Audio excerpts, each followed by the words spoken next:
그러면 필연적인 레퍼토리가 어도어에서는 뉴진스 측에 위약금을 청구할 건데요. 이 위약금의 액수는 천문학적인 액수가 될 겁니다. 고소는 누구나 할 수 있고 누구나 당할 수 있습니다. 이제는 꼭 필요해진 고소의 기술, 이 책에서 확인하세요. 지금 서점에서 구매하실 수 있습니다.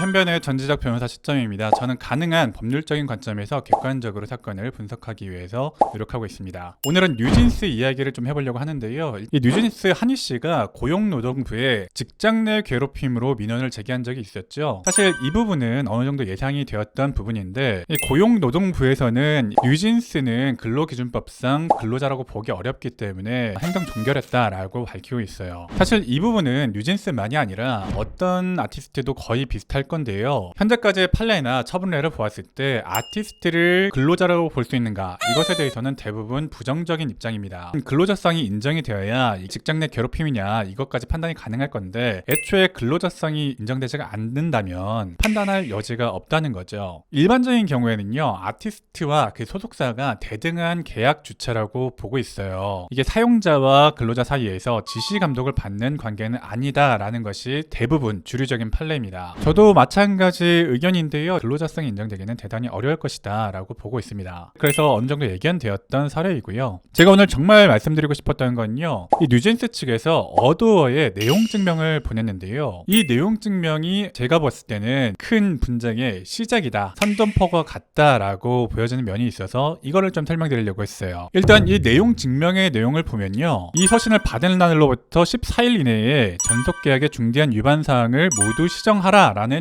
요구사항이 들어있습니다. 또 14일을 정하고 있죠. 이거는 아마도 계약서상 이런 절차를 정하고 있었을 거예요. 대부분의 계약서의 경우에는요, 계약을 해지하기 전에 절차적으로 어떤 조치를 취해야 되는지 그 절차적인 부분을 정하고 있는 경우가 많습니다. 특히 이렇게 매니지먼트 계약 같은 경우에는 99%도 아니고 거의 100% 이 전속 계약을 해지하기 앞서서 상대편의 어떤 시정 조치를 요구하거나, 아니면 절차적으로 며칠 동안에 서신으로 어떤 통지를 해야 되고 어떤 요구를 해야 되고, 그래도 받아들여지지 않는다면은 해지에 이르게 되는 이런 절차적인 부분들을 반드시 정하고 있어요. 제 추측이지만 거의 확정적인 것은요, 이 어도어와 이 뉴진스 사이의 계약서 안에는 상대편의 규책 사유로 계약을 해지하고자 하였을 때 14일 이상의 기간을 두고 시정을 요구할 것이라는 조항이 있을 겁니다. 쉽게 말해서 내가 지금 불만 사항이 있는데 14일 안에 이거 바꿔줘라, 이렇게 얘기를 하는 건데요. 듣고 보면 별거 아닌 것 같아 보이잖아요. 그런데 실상을 놓고 보면 이거 바꾸지 않으면 내가 앞으로 해지를 할 거다, 내가 14일 이후에 해지를 할 거야 라고 하는 말과 똑같습니다. 보통 내용 증명에 기재되는 이 시정 요구사항들은 소속사가 받아들이기 힘든 경우가 많아요. 이렇게 해지 절차를 밟는다는 내용 증명을 보낸다는 자체가 신뢰관계가 상당히 좀 파탄 나 있는 상태일 거고, 그 규책 사유로서 주장하는 내용이 심상치 않은 내용일 것이라 당연히 예상이 되거든요. 어도어의 더 상위 회사라고 볼 수 있는 하이브에서 당연히 반대할 것이 뻔한 내용이기 때문에 받아들이기 힘든 시정 요구라고 보여집니다.